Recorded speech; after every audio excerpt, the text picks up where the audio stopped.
Jésus s'en alla avec ses disciples dans le village de Césarée de Philippe, et il leur posa en chemin cette question: « Qui dit-on que je suis ?» Il répondit: « Jean-Baptiste, les autres Élie, les autres l'un des prophètes. Et vous, leur demanda-t-il, qui dites-vous que je suis ?» Pierre lui répondit: « Tu es le Christ. » Jésus leur recommanda sévèrement de ne dire cela de lui à personne. Alors il commença à leur apprendre qu'il fallait que le Fils de l'homme souffrit beaucoup, qu'il fût rejeté par les anciens, par les principaux sacrificateurs et par les scribes, qu'il fut mis à mort et qu'il ressuscita 3 jours après. Il leur dit ces choses ouvertement, et Pierre, l'ayant pris à part, s'est mis à le reprendre. Mais Jésus se retourna et, regardant ses disciples, réprimanda Pierre et dit: « Arrière de moi, Satan, car tu ne conçois pas les choses de Dieu, tu n'as que des pensées humaines. » Puis, ayant appelé la foule avec ses disciples, il leur dit: « Si quelqu'un veut venir après moi, qu'il renonce à lui-même, qu'il se charge de sa croix et qu'il me suive. Car celui qui voudra sauver sa vie la perdra, mais celui qui perdra sa vie à cause de moi et de la bonne nouvelle la sauvera. » Amen. C'était une chaude soirée d'été, assis à la terrasse d'un restaurant. Voilà que je me retrouve, comme je le fais plusieurs fois par année, en tout cas le plus souvent possible, avec un ami d'enfance. Ça fait plus de 40 ans qu'on se connaît. Et puis on discute de tout et de rien. Lui n'est pas forcément engagé dans la foi. Et puis on parle de plein de choses, des événements de la vie. Et là, tout d'un coup, il me pose une question. Et il me dit: « Est-ce que tu crois en Dieu ?» Alors évidemment, mon premier réflexe, c'est de lui dire: « Est-ce que tu as oublié le métier que je fais ?» Mais je ne lui ai pas dit ça. Et puis après, il m'a dit: « Mais j'ai une deuxième question. Est-ce que tu penses que Jésus a existé? Et est-ce que tu penses que Jésus est Dieu ?» Alors je ne sais pas si vous vous êtes déjà retrouvé devant cette situation où vous priez pour vos amis. Vous priez depuis longtemps. Peut-être qu'un jour, quelqu'un viendra vous poser une question comme celle-ci. Évidemment, vous priez et vous ne pouvez jamais vous attendre à quel moment la question va arriver. Et évidemment, la question est arrivée comme ça, en plein milieu, alors que je ne m'y attendais pas. Alors, vous imaginez ma stupéfaction parce que d'abord, il me pose une question à moi qui paraît tellement évidente. Et puis après, j'ai pris quelques instants, comme je le fais d'ailleurs maintenant, où je me suis dit: mais qu'est-ce que je vais lui répondre? Mettez-vous à ma place. Qu'est-ce que vous auriez répondu? Évidemment, Jésus existe. Il est Fils de Dieu. Il est Dieu lui-même. Et j'ai juste fait un temps où intérieurement, j'ai pris un instant pour prier. Et je dis: Seigneur, aide-moi.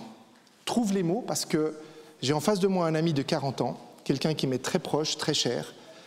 Et ce que je vais dire, ce n'est pas important ce que je vais dire, mais que ces mots-là ne soient pas les miens, mais ceux que tu vas m'inspirer. Et à ce moment-là, donc cette prière qui dure quelques secondes, les yeux ouverts pour évidemment... Attends, je prie. Ça ne passe pas toujours très bien. Et la première chose qui m'est venue, et la seule chose qui m'est venue, c'est: mon ami, je vais te parler de la croix. Et là, il me regarde et il me dit: bah oui, parce que pour moi, à la croix, c'est la rencontre de Dieu le Père, Dieu le Fils et Dieu le Saint-Esprit. Et je me souviens qu'à ce moment-là, ça a ouvert une grande discussion. Et cette discussion nous a amenés à réaliser à quel point lui avait une fausse conception, en tout cas une conception que le monde a, et que moi, avec ma théologie, je devais pouvoir rejoindre sa compréhension à lui.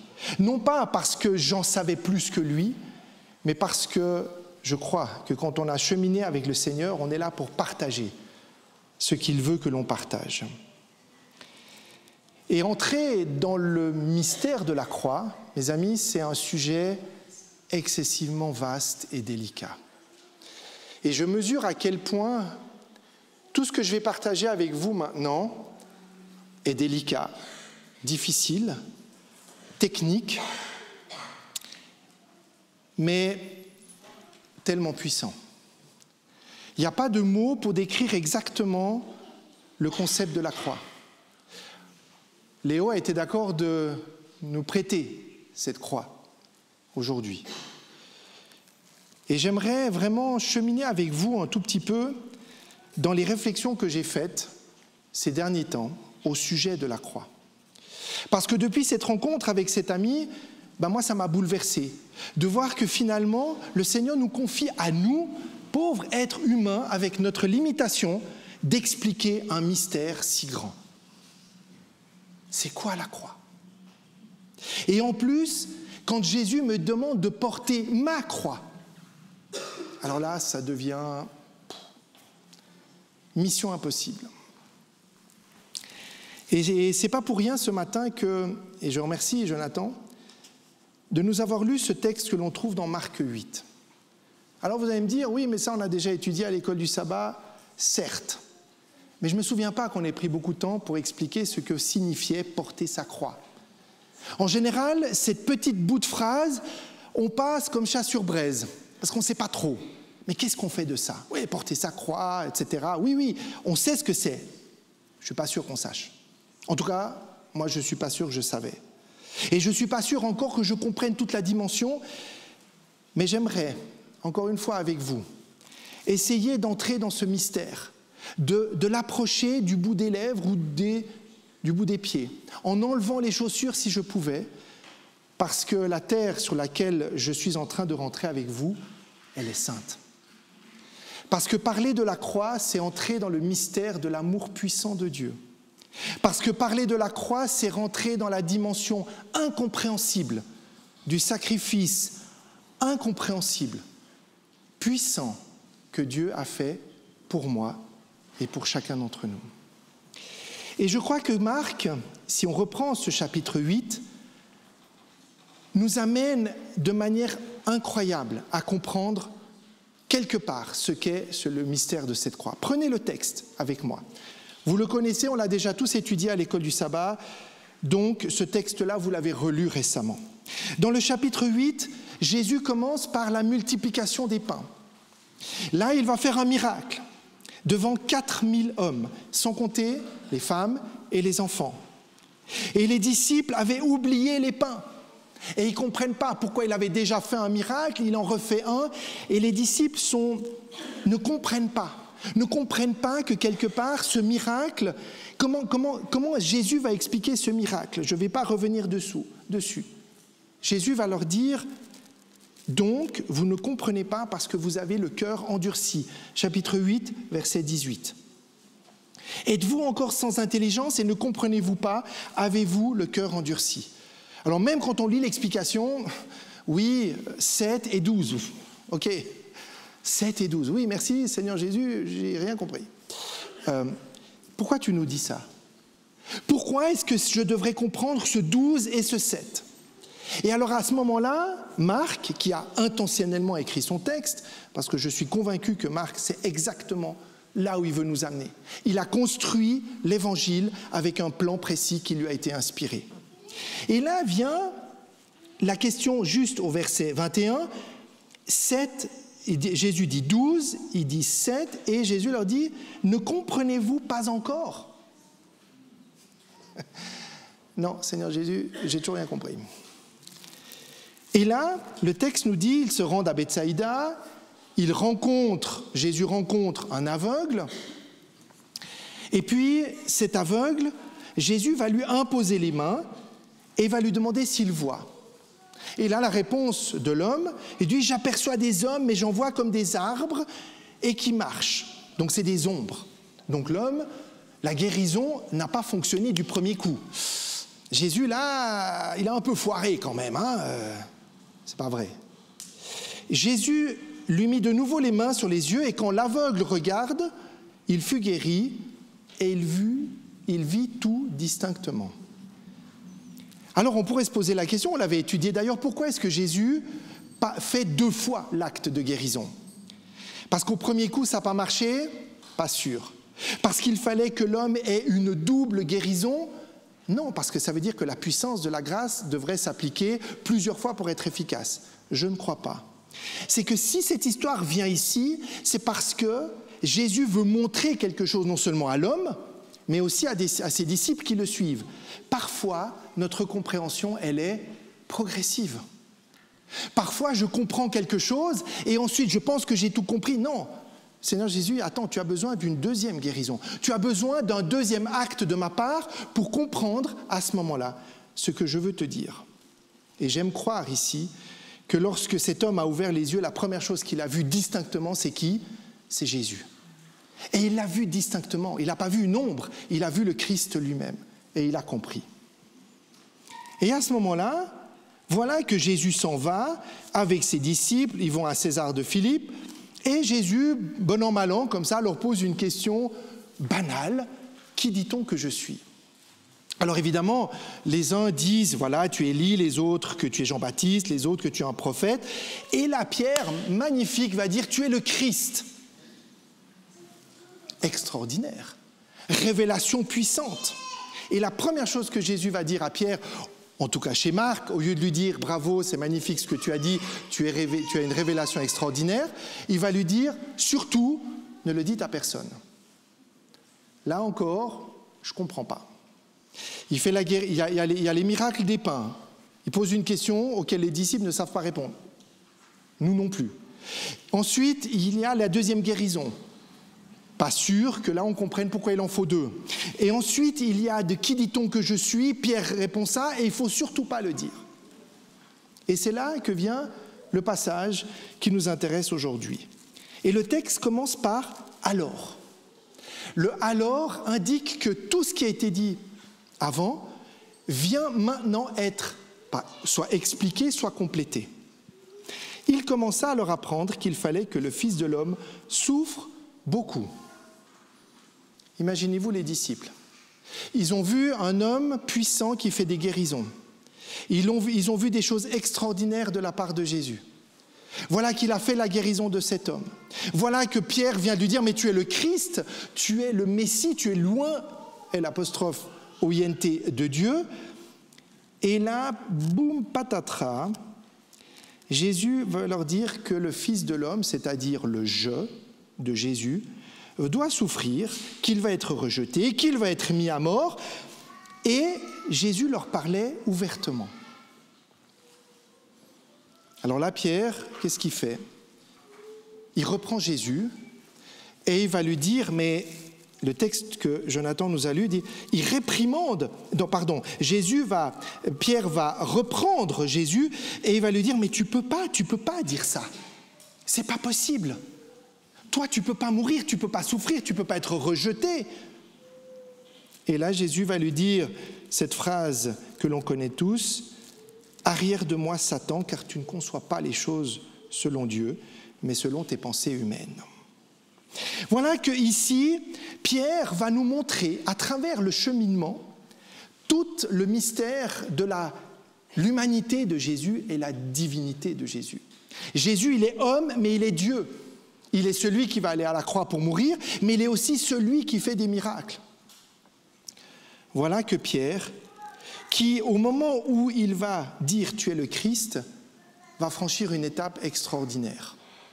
Et d'ailleurs, si vous lisez l'évangile de Marc, vous découvrirez que Marc parle beaucoup de Pierre. Ce n'est pas par hasard, parce que Pierre était le maître de Marc.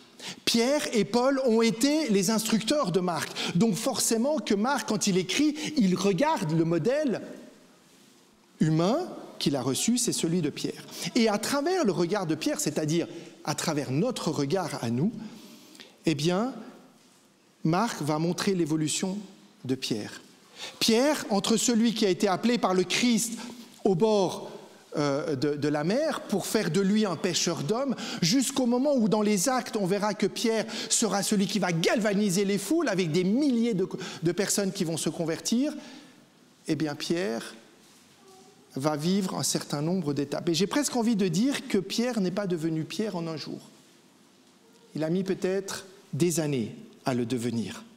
Il a dû subir une transformation profonde pour passer de celui qui a appelé, qui a suivi, à comprendre qui est le Christ pour accepter cette croix.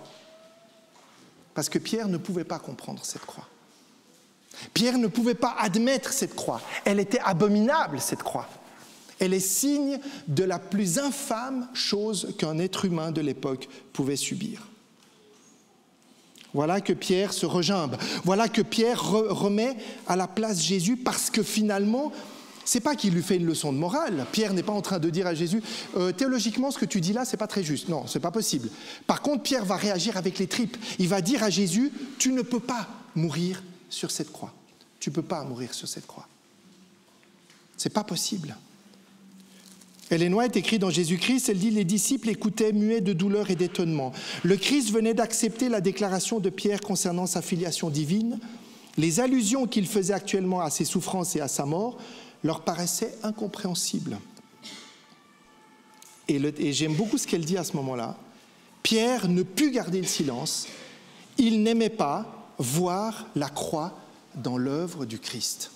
Voilà que Pierre ne supportait pas l'idée que Jésus puisse mettre non pas la croix comme un élément de sa vie, mais comme l'élément central de sa vie. La croix était ignoble, la croix était abominable, la croix était inadmissible. Et Pierre, dans toute son humanité, va se voir remettre à sa place. Parce que finalement, ce que cette croix appelait en Pierre, c'est toute la projection de Jésus. Jésus, toi, tu es venu en vainqueur. Jésus, tu es le héros de ma vie. Tu es le héros de nous tous. Tu es venu pour sauver. Tu n'es pas venu pour mourir. On reproche toujours à Judas de s'être trompé sur la mission de Jésus. Mais Pierre a fait la même chose au début. Jusqu'au moment où il a compris le véritable mystère de la croix. Il a mis du temps. Et c'est magnifique de voir que dans l'évangile de Marc, et encore dans tous les évangiles, on voit comment comme Pierre va cheminer. Comment Pierre va passer d'un état à l'autre. Et les mots qu'il utilise ici dans Marc, et qu'il probablement fait porter aussi en particulier à Pierre, nous aident à cheminer aussi. Il y a donc, si chez Pierre il y a une compréhension progressive, et je vais le dire, de la croix, de la mort et de la résurrection, ça c'est encore quelque chose d'autre. Mais de comprendre ce passage-là, si Pierre a dû faire le chemin, mes amis, c'est parce que nous aussi, nous devons le faire, ce chemin. C'est parce que nous aussi, comme Pierre, nous devons cheminer. Et cette compréhension progressive a un seul but et unique but. Lorsque le Christ nous dit de porter sa croix, on y reviendra, c'est que le Christ veut nous associer à lui, dans cette croix, à travers cette croix. On l'a dit, dévoilement progressif. Voilà que Jésus, à la suite de ça, va dire, il appelle la foule. Donc une fois qu'il a dit à Pierre, ce que tu viens de dire n'est pas inspiré par toi, par le bon, mais par le malin, il appelle la foule et ses disciples et il leur dit, si quelqu'un veut venir après moi, qu'il renonce à lui-même, qu'il se charge de sa croix et qu'il me suive. Voilà que ici, Jésus va demander un renoncement, se renier soi-même. Ce mot est excessivement difficile. Jésus va dire à ses disciples, les gars, vous allez me suivre, vous allez être associés avec moi à cette croix et vous allez aller jusqu'au martyre et vous allez aller jusqu'à la mort. On n'aime pas trop cette partie-là. Mais qu'est-ce que ça veut dire alors à ce moment-là, porter sa croix? Pourquoi est-ce que si je dois renoncer, je dois encore renoncer à moi-même et porter ma croix pour te suivre ou pour aller avec toi? Rappelez-vous, et là je vous demande de faire un petit chemin personnel pour ceux qui ont cheminé déjà spirituellement, et si vous êtes là, c'est que vous l'avez déjà fait. Rappelez-vous la naissance de votre dynamique spirituelle. Rappelez-vous au moment où Jésus a croisé le chemin de votre vie. Est-ce que vous vous souvenez de ce moment-là? Alors peut-être que vous êtes né dans l'église, vous l'avez certainement, depuis tout petit, vous l'avez entendu Jésus. Mais il y a aussi dans cette salle des personnes qui ont rencontré Jésus plus tard. Il y a aussi des personnes qui ont rencontré Jésus au hasard d'un chemin, d'une rencontre, d'une lecture, d'un film.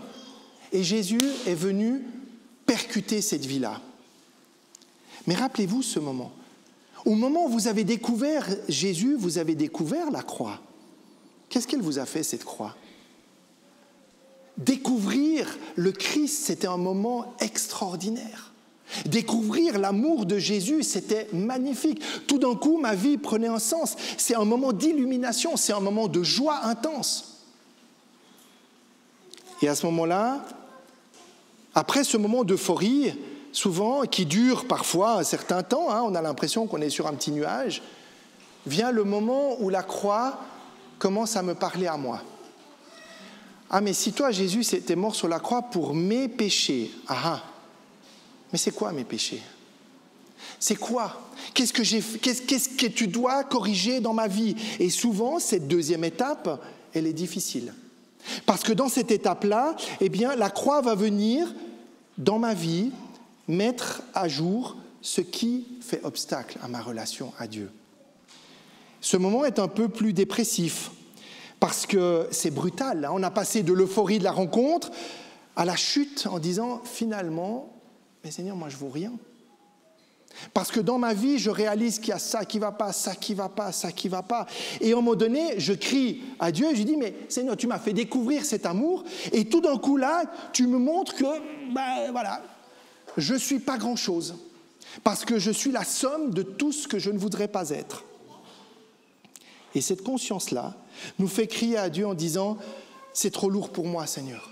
C'est trop dur pour moi ce que tu me fais vivre. » Et la tentation pourrait être de rejeter. Alors que Jésus nous dit « Non, moi je ne veux pas que tu rejettes. Parce que si moi je mets la conscience de cette croix dans ton cœur, c'est parce que j'aimerais que tu réalises qui tu es. J'aimerais que tu réalises que malgré tout ce que tu es, tu as de la valeur à mes yeux. Parce que cette croix qui est plantée dans ta vie, c'est tes faiblesses et tes défaillances. Mais au fond, c'est ton toi authentique que tu es en train d'aller explorer. En allant là dans nos parties sombres, c'est mettre en lumière toute notre personnalité. Et finalement, ce que Jésus me demande à travers ça, c'est d'aimer cette croix. C'est d'aimer cette croix non pas pour l'infamie qu'elle est, mais pour la révélation qu'elle a mise en moi.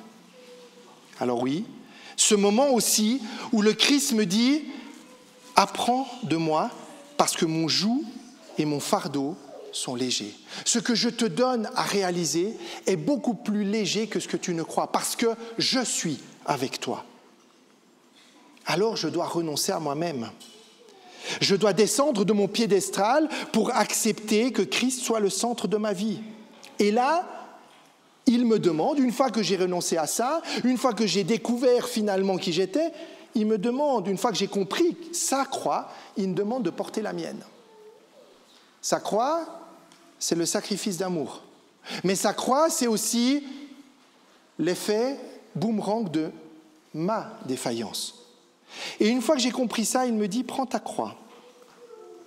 Alors évidemment, ici, on pourrait rentrer dans toute une théologie de la souffrance, porter sa croix. Moi, combien de fois j'ai entendu, j'ai malheureusement un enfant handicapé, ou j'ai un mari qui est difficile, ou j'ai une enfance pas facile, et on dit, ça c'est ma croix, je dois porter cette croix. Mais est-ce que c'est ce que dit le texte? Est-ce que les circonstances de la vie sont la croix? Je ne suis pas sûr. Je ne suis pas sûr parce que finalement, ça c'est l'apologie de la souffrance. Il faut souffrir pour suivre le Christ. Ce n'est pas ce que dit le texte. Que la souffrance vienne par la rencontre avec le Christ, ça c'est autre chose. Mais le Christ ne souhaite pas notre souffrance, mais il sait qu'elle sera présente. Et finalement, cette croix, lorsque le Christ me demande de la prendre, le texte dit bien, tu prends ta croix et tu me suis. Donc ça veut dire que qui est devant moi? C'est le Christ. Qui ouvre le chemin? C'est le Christ. Et le Christ me dit, tu vas mettre tes pas dans les miens, c'est-à-dire tu prends ta croix, tu me suis moi avec la mienne, et on va aller à Jérusalem. Alors oui, mes amis, c'est un passage très, très, très, très difficile. Et j'en connais qui vont me dire, mais Nicolas, c'est un peu comme prédication d'entrée à la rentrée, c'est pas terrible quand même. C'est un peu tristounet, c'est un peu difficile. On la connaît, la théologie de la souffrance. On a déjà déjeuné, dîné, souper avec ça. Mais mes amis, je vais insister encore. Parce que tant que nous n'aurons pas compris ça, nous n'avancerons pas. Parce que si cette croix n'est pas là, je ne pourrai rien faire dans mon cheminement spirituel. Alors désolé, je vais insister. Non pas sur la souffrance, non pas sur la difficulté, mais sur le challenge que me met cette croix dans ma vie. Alors vous pouvez prendre ce passage, moi j'ai essayé pour aujourd'hui, je me suis dit je vais prendre ce passage-là, que j'ai longuement étudié, je vais prendre toutes les versions, je vais aller dans le grec, je vais regarder tout ce qui s'est dit. Est-ce que je ne peux pas trouver un mot plus faible que prendre sa croix, le suivre et renoncer à lui-même ? Je vais essayer, allez, je vais voir, est-ce qu'il n'y a pas des commentaires qui sont un tout petit peu moins durs que ça ? Est-ce qu'il n'y a pas des commentaires qui me font dire « Ah, finalement, cette croix, ce n'est pas si important, renoncer, ce n'est pas renoncer, et aller jusqu'à la mort, ce n'est pas aller jusqu'à la mort. » Mes amis, vous pouvez tordre le texte comme vous voulez, le texte, il dit ce qu'il dit. Je ne peux pas lui faire dire autre chose. Donc s'il dit ça, c'est que moi, je dois l'entendre. Et si cette croix est insupportable pour nous, c'est parce qu'elle me met en échec. Parce qu'elle me met face à mes réalités, face à ma souffrance, face à mon incompréhension, face à mon échéance aussi de vie. Et si Jésus m'interpelle par la croix, et j'espère qu'il vous interpelle ce matin, pas par mes mots, mais par ce que le Seigneur veut nous dire, c'est que quelque part, ça veut nous toucher. Et cette difficulté, elle n'est pas extérieure, elle est profondément intérieure. Et j'aimerais vous poser une question difficile, et j'ai beaucoup réfléchi avant de vous la poser. Je sais que certains vont être choqués, parce qu'ils vont penser que c'est un jugement. Mais j'aimerais vous demander, est-ce que cette croix fait encore effet dans votre vie ? Est-ce qu'elle vous le bouleverse encore ? Si ce n'est pas le cas, mes amis, posez-vous une grande question. Posez-vous une grande question, parce que ça veut dire que le Christ n'est peut-être plus en train d'avoir la première place dans votre cœur. C'est dur à dire, C'est dur à dire et je mesure ce que je dis.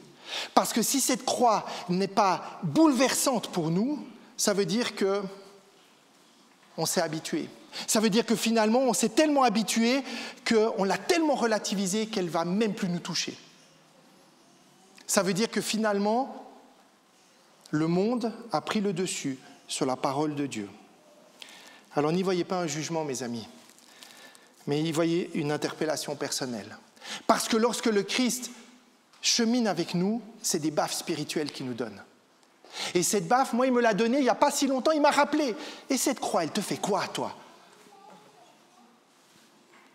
Et c'est quand j'ai eu cette discussion avec cet ami que j'ai réalisé qu'à travers mes mots qui m'avaient été inspirés, pour lesquels je ne suis rien, j'ai réalisé que toute la compréhension de ma foi en Dieu, dans la puissance d'un Dieu Père, Fils et Saint-Esprit se trouvait dans cette croix.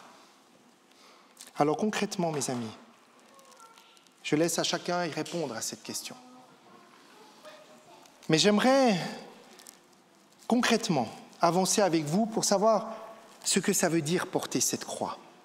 Porter cette croix, c'est d'abord et avant tout reconnaître que je ne suis pas le roi de ma propre vie. C'est Jésus. Intellectuellement, je le sais. Est-ce que spirituellement, je le sais ? Est-ce qu'il trône vraiment à la première place ? Pas sûr toujours. Est-ce que mes ambitions, mes projets ne sont pas supérieurs à la place de Jésus ? On a partagé ce matin dans l'école du sabbat le jeune homme. Et on a découvert que le jeune homme riche, ce qui lui manquait, ce n'était pas qu'il avait trop d'argent, c'est qu'il n'avait pas compris l'amour. Et quand Jésus lui a dit, et quand Jésus a en son cœur, parce que Marc nous le dit, que Jésus l'aima, vous ne croyez pas que cet homme, il a reçu comme une baffe spirituelle, encore une fois, cet amour du Christ ? Mais il n'a pas su quoi en faire. Moi, je pense que le Seigneur nous aime avec un tel amour que quand il veut nous bousculer, il doit nous déstabiliser. S'il ne nous déstabilise pas, c'est qu'il y a un problème, les amis. C'est qu'on est tellement confiant ou alors on est tellement perdu. Voici quelques exemples de cette croix. Porter sa croix, ce n'est pas exhaustif. vous pourrez mettre vos exemples à vous, mais voilà auxquels j'ai pensé. C'est peut-être subir le rejet de sa propre famille. C'est qu'un jour, vous avez accepté la croix du Christ. Alors, vous n'avez pas accepté la croix, vous avez accepté le Christ. Mais en acceptant le Christ, vous avez accepté la croix. Et ça n'a pas plu à votre famille. Et on vous a peut-être méprisé pour ça. Ou on vous méprise encore pour ça. Alors, n'en faites pas un sujet d'orgueil. Soyez très humble face à cette critique.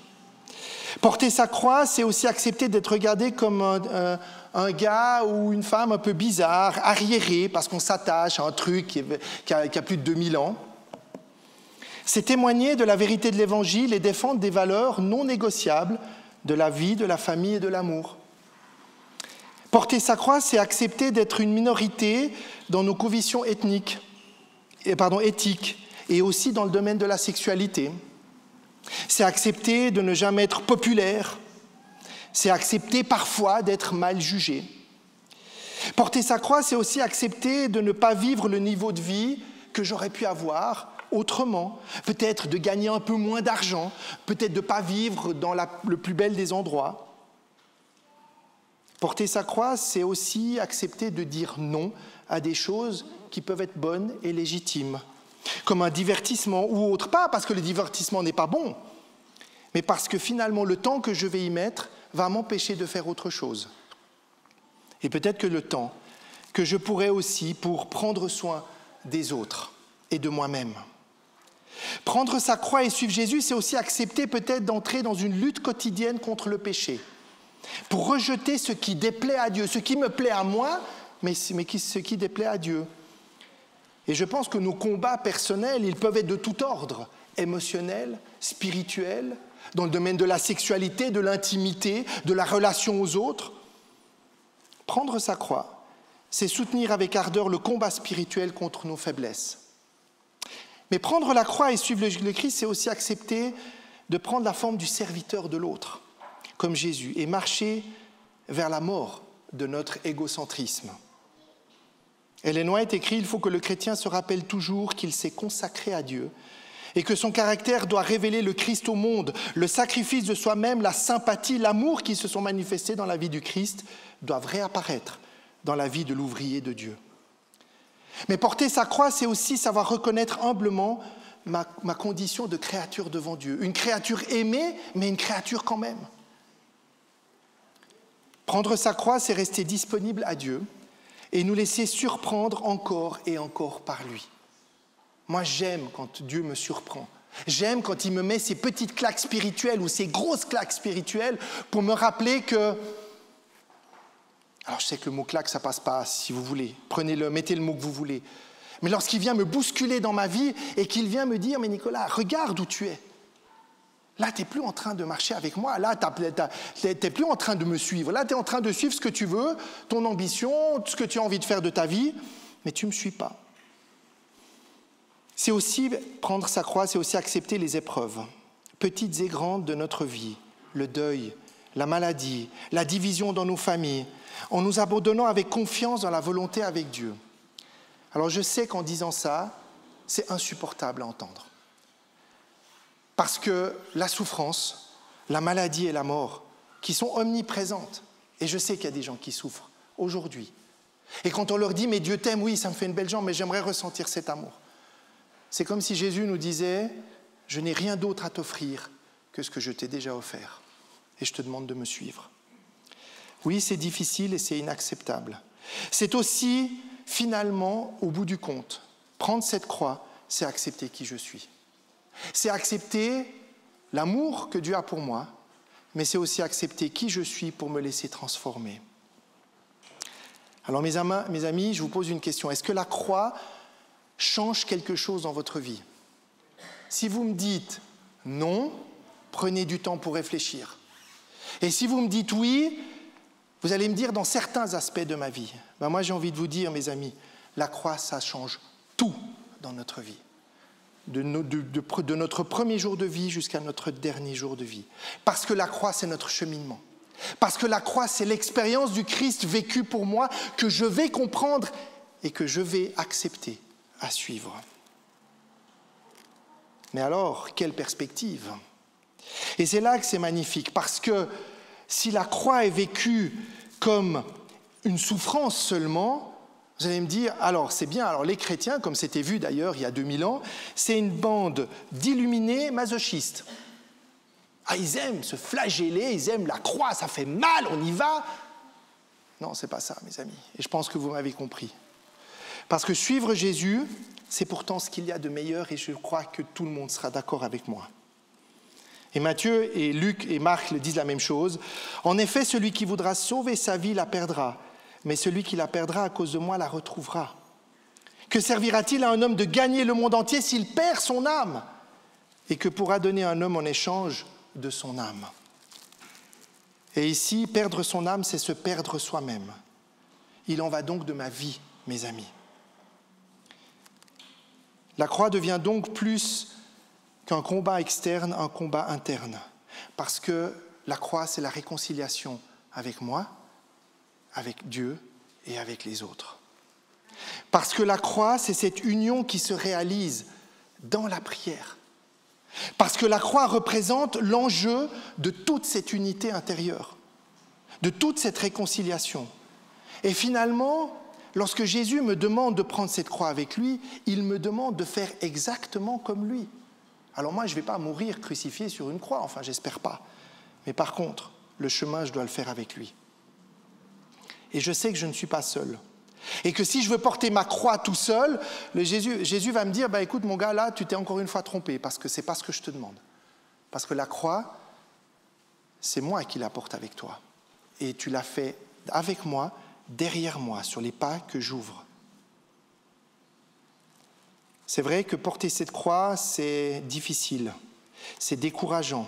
Mais c'est aussi à la fois la chose la plus belle parce que c'est à travers ce cheminement de la croix, qui est encore une fois un processus de transformation, je vais découvrir que ce qui est le pire devient le meilleur.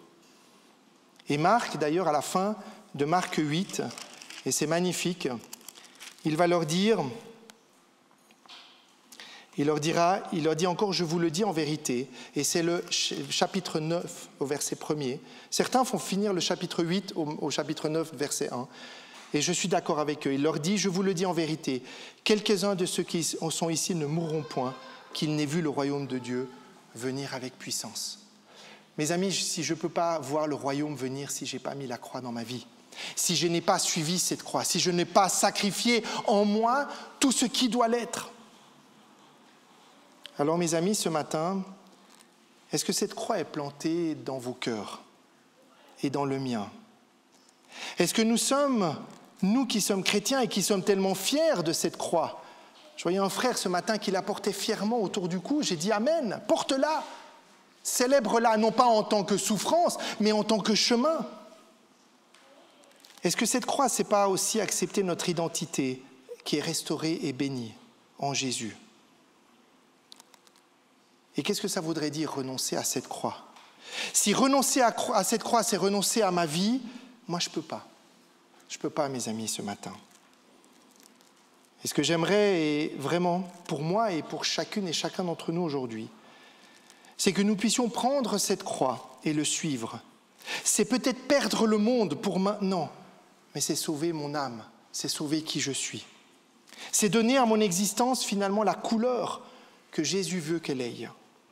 Et cette couleur, mes amis, c'est la victoire et pas la défaite. C'est la victoire de la vie sur la mort. C'est la victoire de l'éternité. Alors, mes amis, ce matin, est-ce que désormais cette croix va changer quelque chose pour vous ?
Oui, Père éternel, ce matin, c'est difficile. C'est difficile peut-être de recevoir tout ça parce que tu veux te manifester dans nos vies. Tu veux montrer à quel point, Seigneur, c'est important de vivre dans cette relation à toi. Et cette relation à toi ne peut passer par un autre chemin que la croix. Par un renoncement, par porter cette croix qui est la nôtre pour te suivre. Mais je ne peux renoncer à moi-même que quand je me sais parfaitement aimé de toi, Seigneur Jésus. Je ne peux renoncer à quelque chose que lorsque je suis conscient que je l'ai. Et nous, ce que tu nous as donné, au-delà de toutes les bénédictions, Seigneur, c'est ton amour. Je ne veux pas renoncer à cet amour, mais au nom de cet amour, je suis prêt à te suivre. Au nom de cet amour, Seigneur, je veux tout déposer à tes pieds et marcher à ta suite. Que nous puissions aujourd'hui nous laisser saisir, Seigneur, par ce que tu veux nous faire entendre ce matin. Non pas par ces mots humains, mais par ce que la puissance du Saint-Esprit veut réaliser en nous, dans chacune de nos vies. Et qu'à notre tour, Seigneur, nous puissions être ses suiveurs. Et qu'à notre tour, nous puissions porter cette croix avec joie, avec reconnaissance. Parce que c'est ta place, Seigneur, que nous voulons, c'est la place que nous voulons te laisser dans nos vies et dans nos cœurs. Et pour conclure ce matin, c'est recevoir cette bénédiction que Pierre lui-même, qui lui-même a tellement dû cheminer, il a dû passer par ces épreuves aussi pour comprendre véritablement qui tu étais, Seigneur Jésus, dans sa vie. Jusqu'au jour où cette croix bien plantée dans son cœur lui a fait dire les mots suivants. Le Dieu de toute grâce, qui vous a appelé en Jésus-Christ à sa gloire éternelle, après que vous aurez souffert un peu de temps, vous perfectionnera vous lui-même, vous affermira, vous fortifiera et vous rendra inébranlable. À lui soit la puissance au siècle des siècles. Amen.